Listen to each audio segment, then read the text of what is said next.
Hi, this is Jim McCrell, and you're listening to TV Confidential, and you might learn something. Where did you first meet your husband? Oh, in school. We were kids together. We went to some dances and fell in love. It's like a bath. Come on in. Oh, no, thanks. I got my hair wet. I guess it's soon, huh? How do you know? Ed Robertson welcoming you to this week's edition of TV Confidential, radio talk show about television that will welcome back entertainment legend Ruta Lee in our second hour. Ruta Lee, one of the grand dames of Hollywood. Ruta will be celebrating her 90th birthday this coming Friday, May 30th, with an evening of songs, stories, and memories at the historic El Portal Theater in North Hollywood. We'll talk about that and more when Ruta Lee joins us in our second hour. We hope you stay tuned for that. In the meantime, Chuck Harter is with us as we begin our first hour by bringing you part two of a conversation that began 2 programs ago with Dore Page. Dore Page is the author of Leslie Stevens Goes to Hollywood, a deep dive into the backstory of Daystar Productions. Daystar Productions, the independent film and television production company formed by Leslie Stevens and Stanley Colbert that helped make stars of Warren Oates and Jack Lord, and a book that also explores the sad and ultimately tragic life of Kate Manx. Kate Manx, the actress from the New York stage who made a brief splash in Hollywood after the release of Private Property, but whose film and television career never got off the ground, while Manx herself died under mysterious circumstances in November 1964. Calendar year 2025 marks the 85th anniversary of the release of Private Property. Leslie Stevens Goes to Hollywood, Daystar Productions, Kate Manx, and the making of Private Property, available wherever books are sold through McFarland Books, McFarlandBooks.com, as well as Amazon.com, where books are sold online. As we pick up our conversation with Dore Page, Dore recaps to Chuck and me that her original goal was to do a book on the life of Kate Manx and how her research into Kate Manx eventually morphed into a book about the development and making of Private Property. My idea in the beginning was, Leslie Stevens was too complicated, or somebody was already writing a book about him. I just figured he's too big for me to handle, but it just kind of turned into that. It just was thrown in my lap when I went up to New York and saw Steve's wife, and she handed me all this material. I just couldn't believe it. Program note, quick point of reference, Steve is Leslie Clark Stevens IV, the son of Leslie Stevens and Kate Manx. But it really just started out to be just about Katie, so I stuck with that. Well, she definitely comes across as a sympathetic character in your book, Dore. Oh, that's good. I'm glad. I really did, because I just got, there's a lot of respect for Leslie, too. So, I had that difficulty, but I'm glad that happened. Well, yeah, Sister was still alive when I think she passed away. Her sister had cancer. There was another sister named Jamie who went into acting. She wanted to follow her big sister. She was about 10 years younger. And at one point she said, I can't do this anymore, because she just got upset. She was kind of reliving the whole thing, and she goes, I can't be part of the project, I'm sorry. And she had she had incredible thing, because she was in the business. She went out to live with Katie for a while. So I just stuck with Mary. But Mary was a school teacher. She was from Florida. She didn't give a darn about all that, but she still had plenty to tell me. Chuck? For our listeners, Kate Manx committed suicide in late 1964 through an overdose of pills. There was no note. She had found a new man that they were engaged to, went to his house. There was an argument. He went to bed. She woke him up. I've taken pills, off to the hospital, and she died, very tragically. The newspapers barely covered it. There were a few articles and no real follow-up about a burial or anything, which was odd. But I guess my question is, Dore, in your book, you mentioned that the family thought there was more to it, or that Leslie said he received a phone call a few days later and, when they pumped her stomach at the hospital, there were no sleeping pills. Right. That was a bombshell. What does all that mean? Well, that you can say? I mean, was that a grieving family trying to find a reason, or was there more to it? Well, she had a son. Her family were they found it hard to believe that she would do such a thing. But they never really believed, they said, his heroic story that he tried to save her life. And, I didn't know what to say to that. But I forgot who told me about the thing when he got this call about 2 or 3 days after she died. I guess it was an orderly or somebody who was there in the emergency room. And there were no pills in her body at all. And they said, you should get on this. You should get somebody on this because this is crazy. They're all saying she died of an overdose of sleeping pills. And I guess she did take them. But he never followed up on it. But she was going to marry, the guy she was going to marry was a doctor. He had just started his practice in California. He was from somewhere in New York, I can't remember. But he was a very working class guy, and he just went out there to do his internship. And it was beautiful, and so he said, I'm going to stay. And he was handsome. He said he used to he looked like, they thought he looked like, not Dr. Kildare, but say Ben Casey. He kind of looked like that, kind of gruff. But the thing is, he would have had medical supplies on him, and she may have just had an anxiety attack, and maybe he gave her a shot. That's what I thought. That's exactly what I don't know. He was alive at that time. I sent him 2 letters. He was back in New York, which was a little strange. As soon as that happened, he was all set up. He was living in Palos Verdes. He had a practice in Hollywood. He was handsome. He was going to just turn into a great, millionaire doctor or something. He went right back. Whatever it was, it scared the hell out of him. He went right back to, I can't remember the town, up in New York. It's like, come on. But something really scared him. He closed his practice immediately and went right back to New York. But my surmise was that he probably gave her an injection. That's what I thought. And that you mentioned in the book, Dore, that they found out that she had previously had rheumatic fever that she did not know about. Rheumatic fever, one of the symptoms is panic attacks or violent emotional outbursts. So what I thought was she freaked out. He gave her a shot to calm her down, not knowing that her heart was weak. And then panicked and covered himself. Exactly. That's exactly it.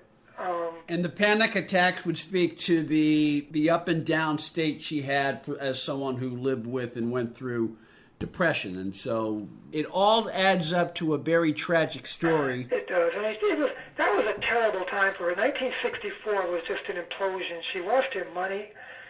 There was a tragedy with a ring. I don't know if I went into that, but she just felt, she was very much affected by the depression. And she was always somebody who was in charge of her life and knew what she was doing. She just felt that Leslie was a user, that he used her for whatever reasons, and then, he didn't want her. And so it was just tragic for her. And she was trying to find, get her career going again. The doctor had some money, I guess. He was going to adopt Steve.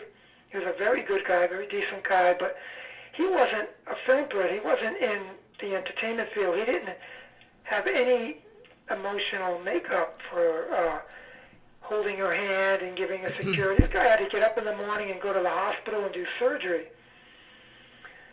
So, she went to bed and, he wasn't like Leslie or anybody else. This was something new to her. Yeah, he was a non-pro, as they say in Variety, meaning someone who doesn't work in the entertainment industry. She met him at a industry. hospital. She was volunteering at a hospital. Because she did that before when she was in New York. She used to volunteer. She was a very decent person. She did stuff like that, and that's where she met him. And he was just smitten with her, I guess is the term, and they were planning to get married. In fact, that's what they were doing on the day she passed away. They were house hunting. She was living in a beautiful home, but they just figured we'll find something else. We'll find another place. But it was a terrible time for her. Well, I'd like to add one more quick thing. I did some research after reading your book in the newspapers, and there is an odd column item after private property is out and got however much fame it was. Kate Manx, star of Private Property, has received several offers to appear in films in Europe. However, she is not going to do it because, quote, I want to remain with my husband. Oh, I don't even remember that. But I mean, it was some of there. that stuff is, you don't know how true it all was. Okay, I don't remember that. But I remember there was a couple of other projects that came up because, after Private Property, there's all kinds of hoopla. I'm going to do this and that. But what happened was, really nothing. She waited 18 months between Private Property and a film called Heroes Island, and she lost all of this momentum. Well, no, that's true. And the Private Property was a big hit in Denmark and some foreign countries. So, oh, yeah, I mean, that's one thing. When I did get the material from her son, there was lots of fan letters. She was very pretty. But anyway, she got a lot of fan letters from, male admirers just thinking I can't wait to see you in your next film. When are you making your next? And she made this film that was like sexless. It was a period film about 18th century squatters or something on an island. And it just bombed, it was confusing. Anybody who was looking for her, it was nothing like Private Property at all. I think she did a Perry Mason, and she did a show called Littlest Hobo. The Littlest Hobo, and I did get to interview that guy. He kind of remembered her, but that was it. She did if I remember correctly, she did a Stony Burke too. She did. She had a good part on the original Stony Burke with Jack Lord. But they were pretty much, I think they divorced in 1963. He had completely changed by then. He being Leslie Stevens. He just was more into television. He wasn't into film. Well, if in fact there were offers to go to Europe and she didn't do it, remember, he's a Svengali on her. He's going to take care of her. He's going to do this and that after Private Property. So I think made the wrong decision, because if she'd have gone to Denmark or France or somewhere gorgeous, made one or two sexy movies, boom, she'd have been a big star in Europe. But she clung to the... But, Paul Gregory says she should have just got away from him. That's what I mean. Yeah. He was kind of eccentric. Paul Gregory and Alex Singer, they knew her pretty well. Yeah. They really did. And they were smart people. They kind of really just knew how to... She should have ventured away from him and struck out on her own. Katie was always distressed with Leslie. She was out of her league. He also got so sidetracked with morality. That was also crazy. He got sidetracked with morality, which we'll get into. Which we'll get into. Yeah. Heroes Island was like a reaction almost to Private Property. He wanted to kind of do a clean family movie. Yeah, family movie. Kennedy. He was very much into JFK, and that was Leslie. Leslie was more like he was unusual in that way. He didn't sit back and say, I made a great film here, I'm going to rest on my laurels and make another one. He didn't do that. And, 18 months went by, but it wasn't properly marketed, so that didn't do anything for her at all. Dore Page is the author of Leslie Stevens Goes to Hollywood, a deep dive into the backstory of Daystar Productions. Daystar Productions, the independent film and television production company formed by Leslie Stevens and Stanley Colbert that helped make stars of Warren Oates and Jack Lord, in a book that also explores the sad and ultimately tragic life of Kate Manx. Kate Manx, the actress from the New York stage who made a brief splash in Hollywood after the release of Private Property, but whose film and television career never got off the ground, while Manx herself died under mysterious circumstances in November 1964. Stay with us, folks. We'll be right back. This portion of TV Confidential is brought to us by our friends at Front Porch Realty, the community of realtors in the Northern Bay area of California that is committed to finding the solution that is best for their clients. Whether you're a first-time home buyer or looking to sell or lease your property in Northern California, call Karen Strain at 415-886-7411 or visit frontporchrealtygroup.com for more information on how they can help you.